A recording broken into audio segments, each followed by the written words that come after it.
Jauh mana Pasar Jaya terlibat dalam tim pengendali inflasi daerah atau TPID DKI Jakarta, dan sejauh ini evaluasi dari hasil pemantauan TPID di DKI Jakarta seperti apa sih Pak? Ya, makasih. Jadi Jakarta memiliki TPID di mana Pasar Jaya itu menjadi salah satu anggotanya bersama dengan BUMD pangan lainnya. Ya. Jadi anggota TPID itu terdiri dari gubernur, kemudian BI Perwakilan DKI, Otorita Jasa Keuangan, kemudian ada 35 termasuk di dalamnya adalah Pasar Jaya. Nah, sebagai anggota berdasarkan sesuai peran dan fungsinya tentunya kita melakukan program kerja atau kegiatan-kegiatan yang menyangkut dengan distribusi pangan. Ya. Selain Pasar Jaya mengolah pangan ya karena memang tugas utamanya itu, tapi juga kami berkewajiban untuk bisa membantu stabilisasi harga. Apa yang harus kita lakukan?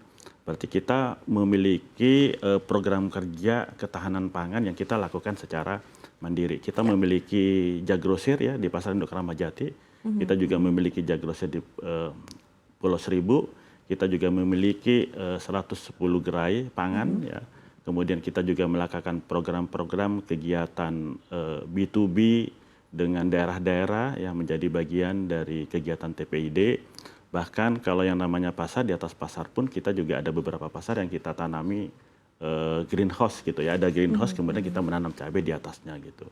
Jadi banyak sekali sebenarnya program-program ya termasuk mengelola data itu tadi. Ada Info Pangan Jakarta yang kita kelola, termasuk ya kita akan juga coba menyatukan info pangan itu tidak hanya Jakarta tapi juga Bodetabek lah gitu, sehingga barang-barang komoditi pertanian dari on farm masuk ke dalam Jabodetabek itu kita bisa tahu jumlahnya berapa dan distribusinya kemana saja.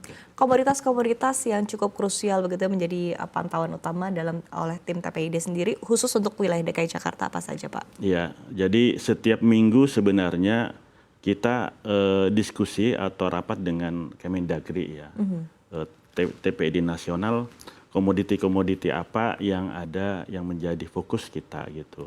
Kayak kadang beras ya, tapi sembako itu 9 bahan pokok itu semuanya menjadi prioritas kita semuanya. Tapi di waktu-waktu tertentu memang ada beberapa komoditi yang cenderung perlu penanganan khusus.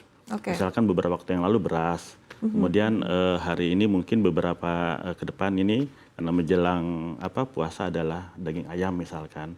Kemudian kalau produk pertanian biasanya cabai, bawang, dan beberapa komoditi pertanian lainnya. Oke, ini tergantung momentum juga begitu ya Pak ya, tergantung situasi, pola panen dan lain sebagainya begitu ya. Betul. Nah, ini ada satu pertanyaan yang sebetulnya menurut saya cukup menarik begitu Pak. Ketika kita berbicara berkaitan dengan isu yang terjadi antara petani dan juga pedagang begitu, dan di sini kan tentu ada peran dari Pasar Jaya begitu ya sebagai distributor, sebagai posisi yang ada di tengah begitu dalam rantai pasok distribusi. Nah, banyak petani yang menyatakan bahwa kenaikan harga di tingkat pedagang ini tidak begitu dirasakan oleh petani Pak, karena pola distribusi ataupun juga rantai pasok distribusi yang begitu besar begitu. Nah, pandangan dari Pasar Jaya sendiri seperti apa sih Pak berkaitan hal ini? Kita ngelihatnya tergantung produk komoditinya ya. Pertanian itu kan luas ya.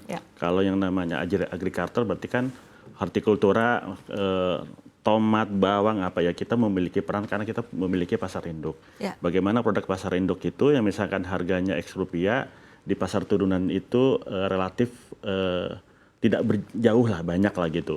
Tapi kalau untuk komoditi-komoditi di luar itu seperti komoditi daging ya, daging sapi, daging ayam misalkan, tentunya kita ada BUMD lain yang membantu tim TPID dalam mendistribusikan ya hal tersebut seperti Dharma Jaya misalkan. Nah, Pasar Jaya bagaimana tugas Pasar Jaya? Tugas Pasar Jaya memastikan bahwa di daerah tertentu itu komoditinya ada. Misalkan kemarin lah ya, di Kepulauan Seribu itu yang menjadi salah satu titik krusial adalah harga ayam. Ayam. Oleh karenanya Pasar Jaya segera berkoordinasi dengan Dharma Jaya maupun penyedia ayam potong di daerah untuk bisa membawa ayam itu segera ke Kepulauan Seribu.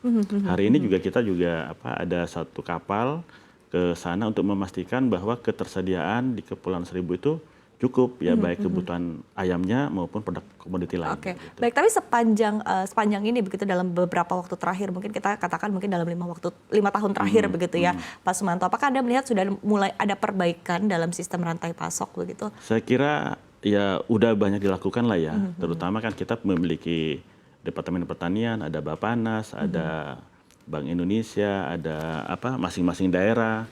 Kemudian setiap minggu juga Kemendagri itu melaksanakan pemantauan terhadap komoditi-komoditi apa yang kira-kira memang perlu improvement atau perlu sentuhan atau perlu program pemerintah dilaksanakan intervensi gitu.